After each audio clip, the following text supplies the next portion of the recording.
I'm honestly thinking of actually taking this to work and using it. Are you on the hunt for that cheap mechanical gaming keyboard that still performs? Today we'll be taking a look at the Pictek Mechanical Gaming Keyboard, which retails for just around 30 bucks. Price fluctuates a bit, and this TKL 60% keyboard is supposed to be high quality yet affordable. Previously we reviewed the Red Dragon K552 mechanical gaming keyboard, which retails for around 40 bucks, so I'm interested to see how this compares. When I purchased this, the Pictek TKL Mechanical Gaming Keyboard only cost me 28 bucks. Right now the price is $31.99, but it does tend to fluctuate right around that $30 mark. There's a sticker that tells you if this is lit or not lit. It is a decently long cable that goes to a standard USB Type A connector, not gold plated like the one from the Red Dragon K552. I do notice that where it goes into the keyboard, it does have a little protector to help it prevent from bending an extreme amount. We got a lit keyboard. I do have to preface that this is not a true RGB keyboard, meaning that each keycap cannot go red, green, or blue. There are simply different zones,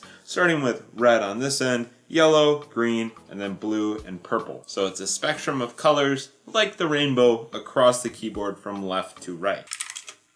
Wow, that's satisfying. Let's start with a first initial overview of the keyboard and its construction. Obviously, it's mostly plastic. There is some bend to it. As you can see, some flex, hopefully I don't break it. I don't think this has a metal base plate like the Red Dragon K552. There are feet on the bottom that can be popped out. These, I know, right away aren't as wide as the ones that come on the Red Dragon, and there aren't any rubber tips on the back legs that extend, so that could contribute to some slide, but you probably are okay with just the rubber feet that are located towards the front of the keyboard. I am a bigger fan of the font choice for this keyboard than the one on the K552 from Red Dragon. I think it's less in your face and more office friendly. The Red Dragon featured a key font that was very gamer oriented, big, and I thought ugly. This fits my taste much more. Let's start giving it an initial typing test. Ooh, listen to that sound.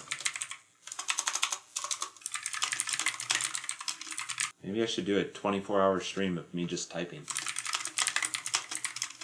Typing, so far, so good. I really enjoy it. It has blue switches, which are great for typing. Not the actual Cherry MX blue switches, but obviously an off-brand that is sent to mimic those. The actuation force for these are around 60 grams. They give plus or minus for some variance in each keycap, and the travel distance is around 2.2 millimeters. So compared to the Reds, these are much more clicky and tactile. Great for typing, not necessarily the best for gaming. Most people prefer the red key switches on the Red Dragon K552 or any keyboard that uses those red switches for gaming. But for typing and everyday use, I honestly find this really satisfying. The only thing that you may not find satisfying is the amount of noise, especially if you're next to somebody with this keyboard, so do be conscious of your surroundings and keyboard choice for the added noise that these blue switches will have. This is only a 60% keyboard, has 87 keys, and has no number pad, which for me, someone who's in Excel a lot and inputting numbers, I would find that valuable. What it doesn't have in number pad functionality, it does have